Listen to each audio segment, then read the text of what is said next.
Chani, Dr. Nagin, who was visiting all the way from Florida, who I mention a lot in the shiur. Actually in connection to this shiur as well. So now you get to meet her. So whenever I say my friend, it's probably Chani. Oh, great. Welcome, everybody. Thank you so much for joining on this summer day. I know it's not easy to get out in the summer when lots is going on. So thank you for coming. Thank you for joining live. And I'm so appreciative to have you here. Parshat Reeh. I'm going to do a very short summary of the Parsha, right? We're in Chumash Devarim. This Parsha begins by, this is still Moshe talking to Bnei Israel, Mishnah Torah, repeating things that we've already heard. So Re'eh is interesting because the word Re'eh means to see, right? So it involves it involves vision. So it's interesting because the usage of the word Re'eh, I'm going to speak about that. Mostly we're going to speak about food and eating because that is what most of the Parsha involves. So the word Re'eh begins where Moshe is saying, Re'eh anochi nesim lifneichem hayom bracho kala, right? Ekev tishmun is very similar to what we've been saying, but instead of saying Ekev tishmun, if you listen here, it's saying Re'eh anochi, you should see, nosem lifneichem. Now what's unusual about this pasuk is that Re'eh is in singular form.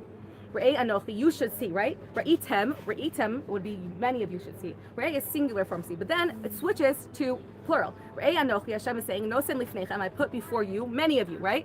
So it switches from singular to plural, and that's very unusual. And Chassidus teaches us a beautiful message from this, that we all have many different kinds of relationships with Hashem, and Re'iyah is a very unique type of relationship with Hashem, right? Some of us begin or even stay in that stage of just our relationship with the mitzvah or mitzvos is on the level of just, I grew up with this, I'm a child, this is just what we do, right? I do what I do because I don't know anything else.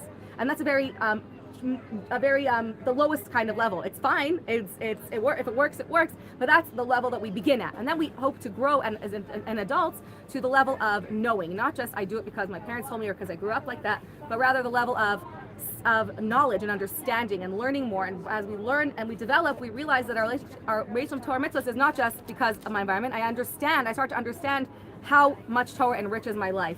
I understand how valuable the mitzvahs are. I start to understand more and more how this is so important. So I understand the importance of mitzvahs. I develop a much more strong intellectual understanding of how my relationship with Torah mitzvahs benefits me. And then there's another level that's very rare that's called Re'iyah. That's the level of my relationship with Torah mitzvahs is not just that I understand how beneficial and important and beneficial and it is to keep Torah mitzvahs and to have a relationship with Hashem, but rather I actually get to see it in my life. Re'eh is when you not only understand, but Hashem is saying, Re'eh anochi, I'm showing you that sometimes we have opportunity in our lives to have this glimpse of mamish seeing that there's no other way of life for me. I get to see it with my own eyes that this is the only life that I could lead. I can't have a life any other way. A life any other way is just an empty life. And although maybe it's challenging sometimes to keep the Torah mitzvahs, I can clearly see that this is the only way of life that I can live. This is the only way that my neshama can feel good and okay and connected and full and fully expressing my potential. And because that level of being able to fully and clearly see this in my life and not just understand it, but it's frustrating and I don't see it, and I hope that someday I see this is just difficult. I'm doing it because I understand that it's the right thing to do, but I don't really see how it's beneficial. When we see it, we see the brachos that come to us. We get to see that when you do the right thing, Hashem blesses us with brachos, and we get an abundance of help from Hashem and siyata d'shmaya.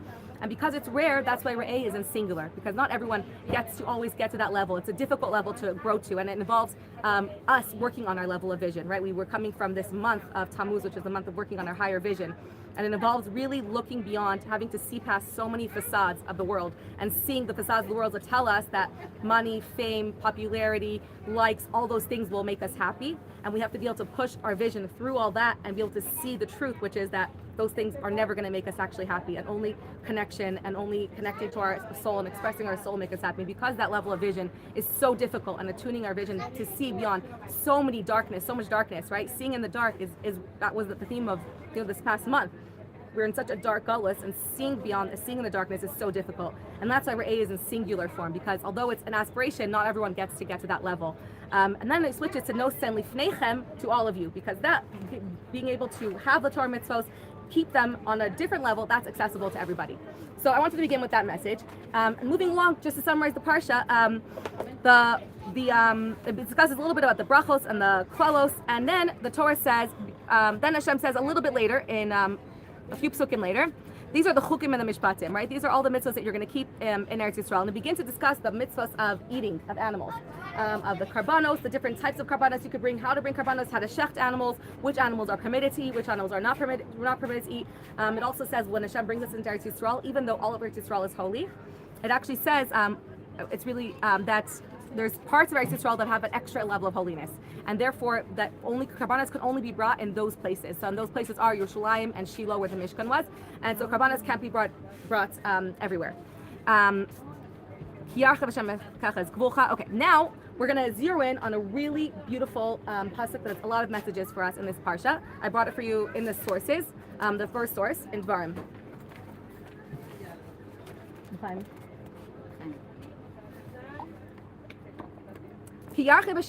So this is when Hashem will expand your borders, kasher dibarlach, like He told you, v'amarta. So meaning when Hashem gives you settle in Eretz Yisrael, what's going to happen? V'amarta, and you shall say, ochla basar, I want to eat meat. Ki tava nafshecha lachol basar, for you have the urge to eat meat. B'chol avos nafshecha tochal basar. With all of your, you could eat whatever meat you want. Now this pasuk seems like really unusual. What is the message of this pasuk? It's telling us that when you come to Eretz Yisrael and you want to eat meat, because you have an urge to eat meat, eat as much meat as you want. That's literally what the pasuk says. Is the Torah telling us like meat is great, like eat as much meat as you want? What is the point of this parsha, of this pasuk? It seems really unusual. Even if the message is to eat as much meat as you want, it could have been said much more concisely, right? When you come into Eretz, first of all, what's the connection to coming into Eretz Yisrael, right? Hashem will expand your gulas. What is that connection to that? Then you'll say, I want to eat meat. And you will say, ochla basar, I'm in the mood of some meat. I want a steak, I want a burger. Ki taiva, you know why? The reason you want to eat it is because you have the urge, because you feel like it. Why does the Torah have to add ki taiva nafshcha lechol basar? Because you have the urge to eat meat. Then tell us, eat as much meat as you want. And then afterwards, the Torah stipulates what part of the meat you can have. The Torah continues to say if you keep, this is amazing. The Torah is telling us where you can eat meat, because ideally we should be bringing meat as a karban and then eating the meat in the holy cities. But Hashem says, Ki yarchek mimcha makom asher yivchar Hashem lokecha lasim shemo sham. If Hashem has placed you in a place that's too far from the holy cities to bring karbanos, you could still eat meat out of the cities. What's beautiful is that Hashem placed you those places. A lot of times we discuss that we feel like our place in Eretz Yisrael is like where we chose for whatever reasons, the schools, the neighbors, but obviously where we're placed in Eretz Yisrael is where Hashem put us. We're on each neshama as a chelik in Eretz Yisrael, and it's way beyond, it's the goral. Eretz Yisrael is divided by a goral, which is way beyond logic. So where you end up in Eretz Yisrael is where Hashem placed you. And if you find yourself having to be moved, that's where Hashem is placing you now. So if Hashem placed you somewhere that's far, then to bring a karban, so you can eat in your city as much as you want, as much meat as you desire. What does this mean, as much meat as you desire, right? What's going on here? What's really the deeper message here? Is the plus like this whole extra repetition? Again, it says as much as your soul desires. And then it goes through all of the kosher animals and not kosher animals, which part of the animals you could eat, and the karbanos that are brought at different times. And that's the kosher fish, kosher birds, kosher meat. We're going to go deeper into understanding this pasuk and the messages that it teaches us. Okay. First, let's discuss meat in general, right? Because this pasuk seems to be condoning that you should eat as much meat as you want. Now, in the Torah, throughout the Torah, it seems to be that we have like different mixed messages. We have a lot of places in the Torah that make it seem like eating meat is positive, like this one, and we have other places in the Torah that make it seem like eating meat is negative. Now, you share with me. Let's start with positive. Where in the Torah do you see any indication that eating meat is something positive? Chagim, it's a mitzvah, it says, right, that we should eat meat because it gladdens our heart. Shabbat. What? Shabbat, right? Shabbat, anything that is joyful. All other sudas mitzvah. Is there another time in the Torah that seems like eating meat is positive? Karbanot, right. So we have many indications that eating meat is something positive, right? You should eat basar and yain on your chagim, it gladdens the heart. Where would you see the opposite indication in the Torah? Right. What about Adam and Chava? What? Oh, interesting. Actually, at Shavuot, you're supposed to eat meat also. Oh, after. Right. Yeah, it's a lot of halachic things on Shavuot come up. They always said that dairy institutions started Shavuot. So, Adam and Chava, expand. Who said Adam and Chava? What? I think also after before the flood. Before the flood, right? Yeah. There was no marriage. Exactly. Adam and Chava, I think, did I bring this in your notes? Yeah. In the fourth source, Gemara Sanhedrin 59b, Amar Rabbi Yehuda, Amar Rav Adam, in the name of Rav Adam, Oh, and the Amar Rav. So Yehuda said the name of Rav. Adam Rishon lo hutzar lo basar lachila. Adam Rishon was not allowed to eat basar for eating. Tichsid, like it says, lachem yeh la'achla v'chol chayes aretz v'loy chayes aretz lachem. That you're permitted to eat all the things that grow, but not the animals that walk on the earth.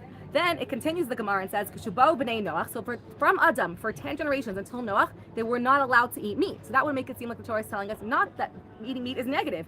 And then K'shubo b'nei Noach, when b'nei Noach came after the flood, here tir lahem, Hashem permitted them. Shenemar, he quotes from Parshat Noach, "Ki yerek esev nasati lachem eskol yachol lo yehe ever minachai." I think it's I think the words are being distorted because of the printing. See, I think in my notes I have it properly. Anyways, the idea is that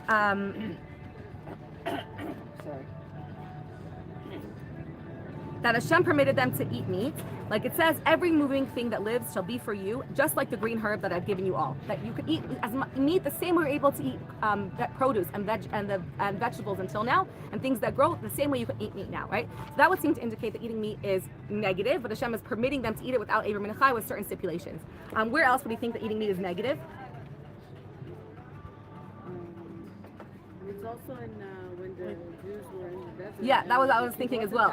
I was thinking as well. It says that the basar taiva, they were reprimanded that they weren't satisfied with the man and for wanting meat and saying that's not enough, and Hashem gave them slav as a punishment. So that would seem to indicate that eating meat is gluttonous and not something positive. So how do we reconcile these two? That on one hand, we see that it's a mitzvah to have meat and to bring karbanos and to eat the sacrificial offerings. On the other hand, we see that the Torah, ideally, in its first stage of existence, said not to eat meat, and also with the slav. So we have to find some sort of middle ground between this. So first, I'll bring Rav Kook. Rav Kook has a very interesting and unique approach into this in his Orot essays. His idea is that eating meat is not ideal. That ideal is to be vegetarian. However, Hashem spoke to the Eitzer and said that we wouldn't be able to withstand it, and therefore, because we can uphold that, Hashem allowed us to eat meat with certain stipulations in mind to guard us. But he said that as soon when our minds are open, when Mashiach comes, we're all going to understand that eating meat is less good, and we're all going to be eyes are open to vegetarianism.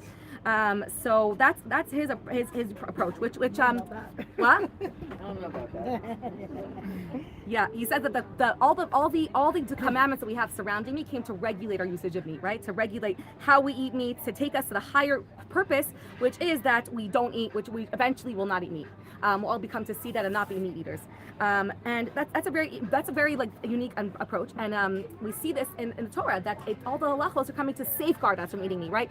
Which part of the animals we eat, which animals we eat, we adopt the traits of the animals that we eat. So the Torah is very, very careful in allowing us to eat certain animals. In this week's parsha, the Torah tells us that the chasida is a bird that we can eat, even though the chasida is a kind bird because her name is chesed, and chasida is someone who does kindness. But the Torah tells us, Rashi comments that the chasida, although she's kind, she's only kind to those in her inner circle, and that's not a trait that we want to adopt. We want to be kind to everybody, not just those in our inner circle. So we're so careful about which meat we eat, and we're even careful about how we slaughter the meat, and tsar balachayim, and not eating a liver and lying animal, and even when we're killing the animal, to kill in the most compassionate way. So the Torah is safeguarding us from this and creating boundaries on this. Music is so distracting. Oh in general, eating meat, we understand this approach because eating meat presents a lot. Eating food in general represents a lot of challenges, not just eating meat.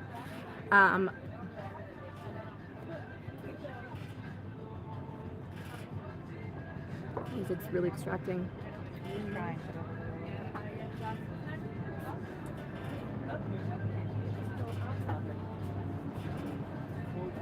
Okay, I'll work through it. Thanks, Simcha. No, it's still okay. In general, this struggle between food. Let's talk about food in general. I messaged her boss. Thank you. So food presents a great challenge that we sometimes don't even recognize the challenge that food has. In fact, the first challenge in humanity that Adam Rishon had was with food. The first struggle in all of existence was which food Adam Rishon was allowed to eat and which food he wasn't allowed to eat, right? Adam Rishon said, don't eat this food. The first thing he did is eat this food, right? Sometimes we forget how much we struggle with food. And Hashem could have made it, even food in general, if we think about it, food, when we look at food as its only purpose is to nourish us, it presents a lot of questions, because if food's only purpose was to nourish us, Hashem could have, first of all, made us not need food to nourish us. And also nourishing or eating food is enough. We couldn't be nourished just by bread and water alone. We could eat by bread and water and we couldn't be nourished. But yet Hashem wants us to eat so many other foods and created so many other foods. What's the purpose in all this? So if we, at face value, most people in the world eat to be satisfied, to eat, be nourished, to enjoy the food. But it's not the only reason Hashem created food. There's way too many foods. And even when Hashem created the man, Hashem, even with the man, Hashem could have made us with that miracle not even need to eat. The same way He made the miracle that we don't need to go to the bathroom, we don't need to do. Hashem could have made a miracle we don't need to eat at all. Why create the man that we have to eat something, right? There's clearly a higher purpose in our elevation process that involves eating, and the eating is very vital to. And like we discussed before, eating takes up the majority of our life, right? If we think about how much time we spend, if we didn't have to eat, how much time we spend working so that we could make money to buy food, shopping for food, putting away food, preparing food, finding recipes, eating the food, putting it away, cleaning the dishes. It involves planning our meal planning. It involves a huge portion of our lives, right? If we didn't eat, we would have way more free time if we didn't have to eat. So clearly eating was meant to be something that is not just to nourish us, because we also take a pill. And I saw a documentary about a woman recently who's not able to digest food, so she has to have an IV give her all of her nutrition, and she's a chef because she loves making food, but she can't taste it, so she has to use her sense of smell. And it was a very hard existence because you can never ever taste food, but she gets all the nutrition, right? So eating is way more than just getting nutrition. And Kabbalah takes a very revolutionary approach to eating in general, and that will help us understand how we reconcile the idea of eating meat and where eating meat fits into our Judaism, our lives, and how the Torah really approaches eating. So other religions also battle with this, right? Other religions, there's some religions that just tell us to withdraw from food, right? There's religions that tell people not to touch wine because it's dangerous, right? Well, Judaism is the opposite. Judaism says, no, every time it's a holy day, drink wine. There's religions that tell you to distance yourself as much as you can from food and only eat the bare minimum, to fast. And then there's religions that say, forget it, right? There's mostly the pagan religions say you can't never win, right? The Hellenistic and pagan religions say there's no point of battling it, just embrace it, right? Be gluttonous, eat to enjoy, because there's no point of battling it. You're never going to win that battle, right? But Judaism takes a middle path. Judaism tells us that there's a middle path, that we're not here to separate from the physical world, and we're not here to idolize the physical world. Rather, we're in a revolutionary way, we're here to utilize elevate the physical world, not just to elevate the physical world, but the physical world elevates us as well. That we elevate and I'll explain. I'll tell you a story that there's about the challenges of eating. There's a man who fasted for 40 days because fasting is supposed to make you more spiritual, and he wanted to have a revelation of Eliyahu Navi. And his rabbi told him, if you fast for 40 days and nights, maybe you'll be spiritual enough. So the man fasted. He only ate bread and water at night for 40 days, nothing. He comes to his rabbi and he says, what happened? I did everything you said. No revelation from Eliyahu Navi. And he gives him a mashal, and he says that there was the horses of the Baal Shem Tov's horses were known to take the Baal Shem Tov and travel very far away. So one day the horses are traveling and they pass the inn that they usually stop at for food, and they get confused. They keep traveling, they will stop at the next one. They go to the next one, they continue, the driver continues. He goes, what's going on? Why are we passing it? They keep passing the inns that they usually eat at. And after a while the horses said, oh, they finally understood. They said, we understand. We must not be horses anymore. We must not need to eat. We must be angels. So we don't need to eat anymore. And that way they were fine. They didn't bother them. The rest of the trip, they didn't have to eat. We are angels, we don't need to eat anymore. We're angel horses now. Finally, they get to the inn where they're supposed to stop. They get there, they put food in front of them, and what happens, the Rebbe says? They ate like horses, right? So maybe some of you are worked yourself much more. So how do we balance this? So our approach in Kabbalah is very deep. That eating is not just to nourish ourselves. That's just the basic layer. The end goal is not to be satisfied, is not to eat food. Eating is dual, it has 2 layers, and that's actually the deeper message of why the animals we eat have 2 split hooves, to teach us, and chew their cud more than one, to teach us that there's many layers to eating, to remind us. It's kind of a reminder. Every time we eat food, there's split hooves. There's 2 things going on here. One is to nourish our body, and the second one is to nourish our soul. Every single time we eat, we're not just satisfying our body, we're satisfying our soul. Our soul is getting nourished from the eating as well. Now, what does that mean? How does our soul get nourished from food? Our soul is spiritual, and the food is physical. The Baal Shem Tov, this is a teaching of the Zohar, of the Arizal, that is one of the principal teachings the Baal Shem Tov focuses on. The Baal Shem Tov teaches that when you desire food, when you crave a food, and you feel like I'm craving iced coffee and you're craving a milkshake and you're craving pizza, it's not just random. It's not just because your body wants that nutrition. It's the reason that you're craving burgers and I'm craving pizza and you like vanilla and you like chocolate is because your neshama wants those sparks in the deep reason, and the pasuk is, remember the pasuk about it? There's a pasuk that he bases it on about the neshama. The neshama nefesh wants the food inside of it. I'll find it soon. That your neshama has sparks that it needs to elevate. Every neshama comes in this world with sparks hidden in this world, that the neshama has its sparks that it has to come and elevate in this world. And your neshama is drawn to sparks of holiness that are in certain foods, and your neshama is drawn to sparks of holiness that are in that food. And your neshama is pulled to that food, and the deeper reason, on the surface, you think, I want a milkshake. But the deeper reason that you want a milkshake is because your soul wants to elevate the sparks in that milkshake. And when you eat that milkshake just to eat it because it tastes good, you miss out on an opportunity for your soul to elevate those sparks, and for those sparks to elevate your soul, to nourish your soul.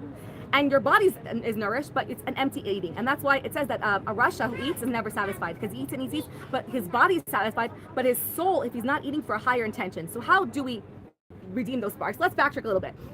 The premise of the Kabbalah and the premise of Chassidus and the teaching of Baal Shem Tov is that every single creation in this world has sparks of holiness in it. Even non-kosher animals, even a pig has sparks of godliness in it. That's what's creating it. That's what's keeping it alive. The word of Hashem, the sparks of Kedusha in it that are trapped in there. With a pig, the reason we can't eat it is not because there's no godliness in it, rather that it's called asur. It's asur to us, which means asur also means it's trapped. Asur, matir asur, means that it's imprisoned. The sparks of godliness are imprisoned in the pig until Mashiach comes. Then it'll be yachazor, then it'll be yachzir. We'll be able to eat it and elevate it. Right now, the sparks are trapped, so if we eat it, we'll never be able to get the godly sparks from it. We'll never be nourished, so it's off limits. Anything that's asur means that the godliness in it is too trapped and too covered up and too tightly trapped for us to elevate. But everything that's permitted to us has sparks of godliness that we can elevate. And what's amazing is that another principle of Chassidus is that although we seem to think that there's 4 levels of creation. There's the minerals, there's plant life, there's animal life, and then there's human life on top. And we feel like we're the holiest. We actually learn in Chassidus that it's the fact that plants can be nourished from minerals shows us that minerals have to come from a higher source than plants. So the lower something falls, the premise in Chassidus and Kabbalah is that the lower something is in this world, the higher the source is in the higher world. It's a reverse mirror. It's a reverse seal, whatever you want to call it. It's another concept that we learn in the Tanya channel. So we're just going to touch on it. Deeper explanations go there. But the idea is that the mineral life, plant life, actually has a higher source than plant life. That's why it can nourish it. Plants have a higher source than animals, and that's why they can nourish animals. And animals come from a higher source than we do. Although in this world they fall lower, the source of animal life has more potential of life force, and that's why animals can nourish us as well. This teaches us those sparks of holiness that are in the animals, that are in the plant life, are elevated only when we eat them in a way that is for a higher intention. Only when we're intentionally, either in a couple of ways, either if we eat it with the higher intention to elevate the animal with kavanot, which is actually why we're not supposed to eat until we say brachos in the morning. Because until we say brachos in the morning, who are we to we're on the same exact level of an animal. We even proved our humanity, our freedom of choice to elevate ourselves higher than an animal. So therefore, if we eat an animal before we make brachos, we're not elevating it. If we eat food at all before we make brachos, once we make brachos, we've asserted that we use our free choice to elevate ourselves, to look up to something higher, to bless Hashem. And now when we eat, we're elevating the food upwards if we have the right intentions. So one way to elevate food is to remember that the split hooves, the double chewing of the that we're eating with the intention of redeeming the sparks, of elevating the kedusha inside this animal, of bringing the animals back, or the food, to its higher purpose. Or we have the kavanah to utilize the energy from the food that we eat to do a positive thing. That with this energy of food, I'm going to do a mitzvah, I'm going to be kind, I'm going to take care of my family, I'm going to take care of my body, right? If we have that higher kavanah, even if we have the higher kavanah that this food comes from Hashem, and Hashem wants me to eat, to enjoy, any higher purpose and intention allows us to elevate the sparks in the animal, in the food, in the plant, in the minerals that we're eating. If we just eat to eat, what happens? After the fact, we can elevate it as well. Let's say we forget and we sit down to eat and something's delicious, and we sit down to eat and we forget to have higher kavanah. It's not too late. Alter Rebbe and Tanya teaches us that after the fact, if we then use the energy from the food to do something positive, if it's to be kind, to be a good person, to just live a good life, to live a proper, decent life, then retroactively the energy then is used to elevate. The energy is used for kedusha, so all the energy is elevated with you. Not just the energy of the food, all the work you put into to all the avoda, all the work you did to make the money that you used to buy the food, all of that gets elevated. There's layers and layers and layers of things get elevated with you. When we don't do it for a higher purpose, when we just eat to eat, we miss that opportunity and we're not fully satisfied. We're going to feel a hunger still. We're going to keep eating and eating and eating, and we're not going to be as satisfied as we would be, because we're only satisfying one layer and the other side is still hungry. So we're going to feel a hunger, but it's not physical hunger. So we know that we mostly eat not from physical hunger. We eat because we're lacking something, and what we're truly lacking and we're truly missing is the divine nourishment. So we have opportunity to, when we eat mindfully and we eat intentionally, to nourish both our body and nourish our soul at the same time, our neshama sparks at the same time. And when we pay attention to what we're craving, Chani taught me, my friend Chani here taught me one of the ways, and I taught this to you guys before, that one of the ways that how do we know if we're not being how do we make that distinction? Like, oh, I'm craving 7 cups of milkshake right now, right? Like, we're gonna make that distinction that I'm elevating it and that it's not controlling me. So in the Chassidus, there's many ways that we start. One is that we are in control, that I'm not letting the urge or the taiva or the craving control me. When I can stop it and push it off, then I know that I'm in control. So one way is that Chassidus recommends is to postpone eating for a few minutes and do something holy during that time. Say a few psukim, learn a paragraph, write a paragraph to Tehillim. By postponing it, you're showing that you're in control and that it's not controlling you. And my friend Chani taught me another amazing way, which is really difficult. She calls it the Yetzer Hara bite. That whenever she eats something yummy, she leaves a bite in her plate to show that she's in control. You eat an ice cream, so I told you I get to eat Chani's Yetzer Hara bites when I'm around her. It's the best. It's the best having a friend. I'm like, can I have your Yetzer Hara bite? It's like of something yummy, but that's like a high level. When you leave the last piece, right, you're in control then, right? You're showing that you're the one in control of this craving, and it really allows you. In general, when Jewish people wait to wash your hands to make a bracha, already it's a level of control that you have over your eating. So let's tie it all together and summarize a little bit. We began with trying to understand the pasuk of the Torah telling us that when you desire food, when you want to eat meat because you had an urge to eat meat, eat as much meat as you want, right? Now we want to also understand what is the general approach to eating meat in general, and now we took it to the Kabbalistic approach to eating in general. Do we abstain from eating? Do we gluttonize eating? How do we reconcile it to? So we see the reconciliation of Kabbalah is not to abstain at all, because if you're craving something and you abstain from it, which they did practice for many years, iskafia, with Judaism for many, many years before learning the deeper parts of Torah, even in Chassidus, they practiced iskafia, which was abstaining from your cravings, abstaining from food. But now in this generation, the Rebbe and Chassidus and Kabbalah tells us if you abstain, you're missing out on an opportunity the fact that your soul is drawn to those sparks, you're pulled to those sparks to elevate them. So rather than abstain from it, you abstain, you use iskafia, abstaining when something's forbidden, or when you don't feel like you have the control to be in charge of being in control. But we use hisapcha, which is a different type of elevation, which is eating it, but with elevation, with intention for something positive, with intention to use the energy for something positive, with intention to elevate the spark inside of it. When we fuse those two, then we have this totally different level of eating. We're not abstaining and we're not gluttonously eating. We're rather eating, but recognizing that the true source of my craving and my desire is from my soul. That the reason I'm drawn to certain foods and not just to be nourished by bread and water alone is because my neshama has an opportunity here that Hashem gave us this avoda to elevate the world within us. I heard a beautiful teaching of this, that we're at the end of this line, that all of creation acts in beautiful synchronization besides humans, right? Every creature, every ecosystem just works naturally and flows in this beautiful way of just ants. If you just watch ants, everything just flows. Every animal life, the bees, they just know what they're doing. And the reason for that is they don't have free choice. No other animals, no other creation, plant life thinks to themselves, like, do I want to do this today, or do I want to be a turtle today, right? Am I really meant to be an ant? Am I meant to be a turtle? They don't even have that option, right? That's not even how they're built. There's no level of free choice. And all of the work that all of creation does, of starting with animal life, plant life, animal life, is done without free choice until humans come and consume all of the levels, right? So it starts with the mineral life, then the plants consume that, then the animals consume that, and when we consume an animal, we're coming at the end of a chain of all of the avoda, right? And we have the opportunity now, when we eat with intention, with kavana, with our free choice, and decide how we're going to eat. If we're going to eat with kindness, with compassion, thinking about waste, eating with intention for something higher, then when we make that choice and eat, we have now elevated every single thing that came along the way to it. All of the work until then, we've elevated. We've brought it to its completion. Because they don't have the free choice to do that, but we do. So we've now brought to completion the avoda of everything, right? The avoda of the animals, the work of everything that came along before it.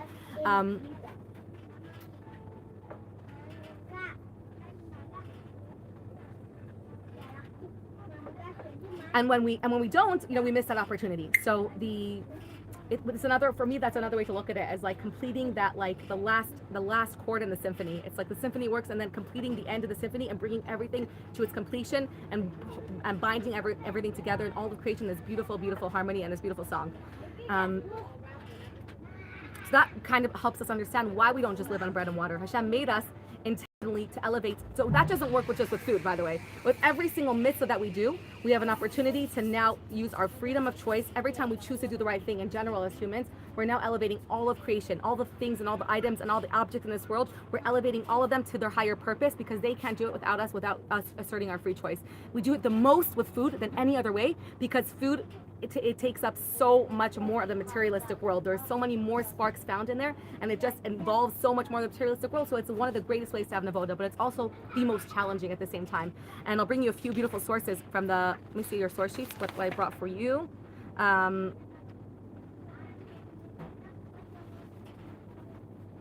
In the last source, right, the Gemara says that, which speaks about different ways about how we eat meat, and how to eat, how to approach food in general.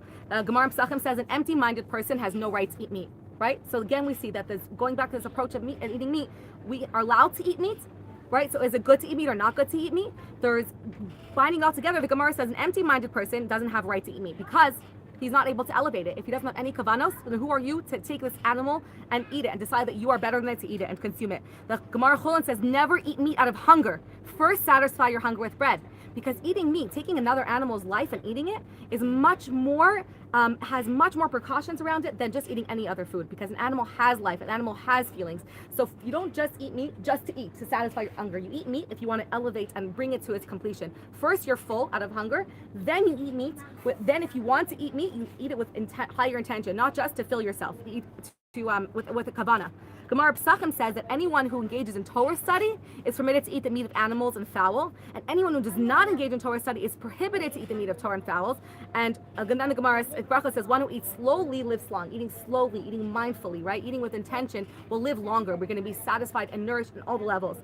And the Zohar, the last source I brought you, is the Zohar says that the time of eating is a time of battle. There's another Gemara that I didn't bring in the sources that says that sitting down to eat a meal is more challenging than learning an entire Masechta of Gemara. Because every time we sit down to eat, we're having this tremendous inner battle. Our body just wants to devour the food for its own pleasure, but our neshama is telling us, I want the sparks in that. I want you to eat mindfully. I want you to eat with intention for a higher purpose. I want you to be able to limit yourself, to have control. I want you to be able to be so mindful about it. So that battle that we have when you sit down, it's much easier not to eat than to eat mindfully. Much, much easier. And that's why I said, for me, intermittent fasting is way easier than dieting. Than eating only a portion control. When I have portion control, it's impossible. I've never stuck to a diet. The only diet I've sat is intermittent fasting, because I'm not eating at all. I'm abstaining. It's much easier. When I'm abstaining, I just stay away from the kitchen. I don't stay on the floor of the kitchen. You're abstaining, so there's no challenge. Eating a meal and limiting your portions and not having more and eating intentionally is way more challenging for me than just staying away and then hiding from food completely, because it involves much more this constant battle of like our animal soul is charged and at its fullest, and our godly soul, they're like fighting over who's going to get the sparks. But if we can understand what's going on inside, then we can get to this a beautiful balance and harmony of being able to say, I can satisfy both of you at the same time. There doesn't need to be a fight. It is a fight, but the fight is one only with awareness, only with re'iyah, only with vision and understanding, right? There's a pasuk in the Tehillim that fuses the two of them, the idea of re'iyah and sing the kedusha and sing the beauty of Hashem and seeing Hashem in our lives and tasting. The pasuk in Tehillim says, "Tamu u're'u ki tov Hashem," right? Taste and you will see that Hashem is good. And I always love to teach this pasuk that on the simple level, it means if you taste kedusha, right, then you'll see that Hashem is good, right? The more you taste, if you only get a taste of kedusha, you start tasting Yiddishkeit, you see how good it is to live a life that you're connected to Hashem. How do you live a life without emunah? How do you even survive in this scary, dark world without having trust in something higher, without knowing that there's a purpose to everything? When the more you taste, the more you'll see that Hashem is good. Chassidus teaches this pasuk in a deeper way as well. And Chassidus says, Tamu, when you taste food, when you could truly taste food, then you'll see, Re'u, then you'll see that tov, that all of the goodness, when you really taste food and you're slow and can taste that what is good inside the food, what is delicious in the food is havaya, is the godliness in it. That what the true beauty and the deliciousness in every food that you eat is the divinity in it. what actually is delicious to you, the goodness in all of the world, not just in food. When you taste it, and you can really, and especially with food, and you can really taste it, you're tasting divinity. When you say it's divine, wow, that food was divine, that chocolate is divine, you're saying that what's good in it is divine, is Hashem, is the Kedusha and divine, and is the divinity in it, right? Like last night, my baby calls mango Hashem's candy. That's what I call it. It's just like, it's such a beautiful, delicious fruit. I'm like, only, like, this is just divine. No human could ever make something this delicious. Only Kedusha could come taste, only godliness, only God can make something that delicious. It's just divine. It's God's candy. So that's the revolutionary Kabbalistic approach. We don't have to abstain, but we don't have to we don't just say forget abstaining. We can eat whatever we want. We have this beautiful fusion of eating with satisfying both our body, both our neshama, tasting the divinity in the food, and that's the highest level. Remember, we spoke in Shabbat about the 5 levels. Eating the highest one was, rather than even having intentions, is knowing that when you eat, that what's beautiful and tasteful in it is to recognize that it's Hashem's divinity, that this is what's actually creating this delicious flavor is divine. That's the highest level of connecting to Hashem, of connecting and during eating, is to taste the divinity in the food. Now, bringing it back to the pasuk in Devarim, we now have the pasuk that we understand much, much more. When the pasuk didn't make sense at first, right? When Hashem what's being added? Of course, if you want to eat meat, it's because you have the urge to eat meat. Hashem is, the Chassidus teaches that Hashem is saying, the reason that you want to eat meat, when you come and you say, I want to eat meat, the reason that you want to eat meat, I'm telling you, is because your neshama is desiring the sparks of godliness to elevate that animal, to bring creation back to elevate creation to its purpose of why this animal was created in the first place. That is the real reason you want to eat meat. And then, how should you eat the meat? With your soul. With your soul, you should eat your meat. Eat your meat. When you want to eat meat, when you come with this, before even learning about the karbanos and what you should eat, the whole premise is to know that because the reason that you desire it is because your neshama wants the sparks in it, and then eat it with your whole soul, with your soul in mind, to nourish your neshama, to nourish your soul, to elevate all of the food in it. That is how you should eat meat. So now we can see that pasuk on a much deeper level.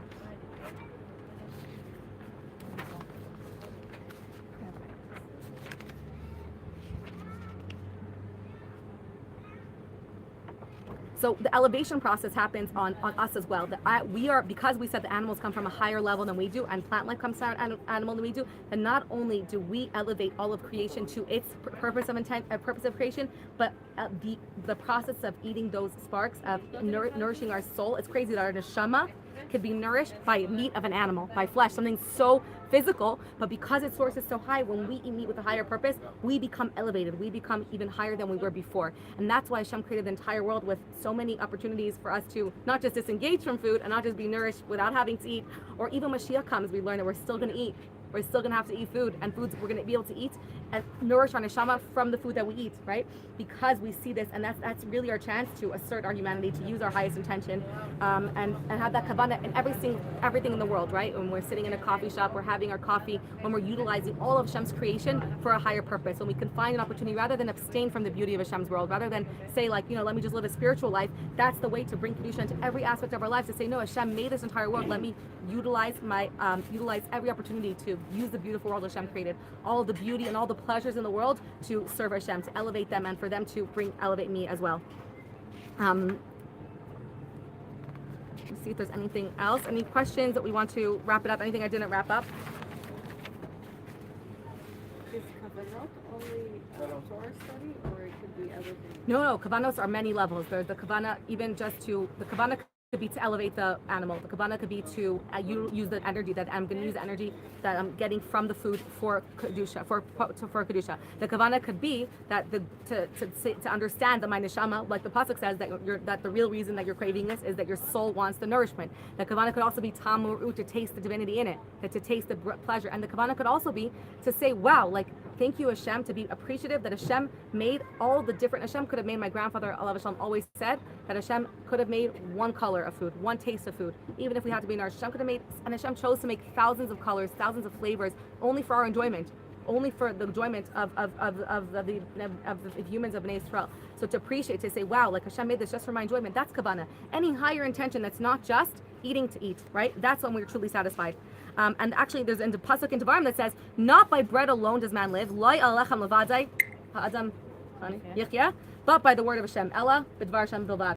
What does that mean? Not by the word, not by the bread alone does man live, but by the word of Hashem. What? How does that nourish us, right? But now we understand that pasuk much deeper. We don't live by the bread of man. We live by the word of Hashem, the Dvar Hashem that's creating, that's in every single piece of bread that we eat, right? So conclusion about whether eating meat is good or not meat. Should we all be vegan or not be vegan, right? Well, it depends, right? And it's not as simple as we think. It really depends. Because why did Hashem tell Adam Rishon not to eat meat? Humanity was not even on the level until the flood came and purified the world. Humanity wasn't even on a level to elevate meat.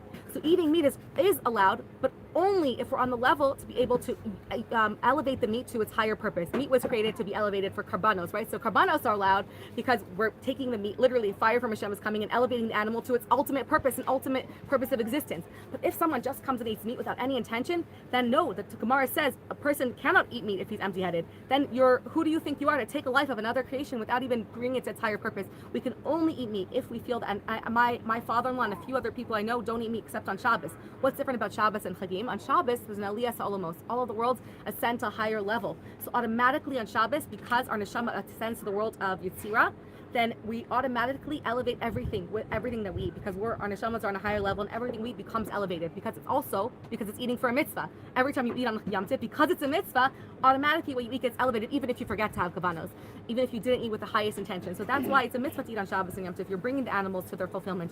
But the rest of the week, there are people I know that are Chabad that know all this that still don't eat meat because they don't feel that they're on that level to eat meat. So eat meat with the utmost caution, with utmost respect, with the utmost kavana, with the utmost not wasting. And we're very, very careful never to waste meat, right? Not to waste anything, but especially wasting meat, and to recognize that we're given this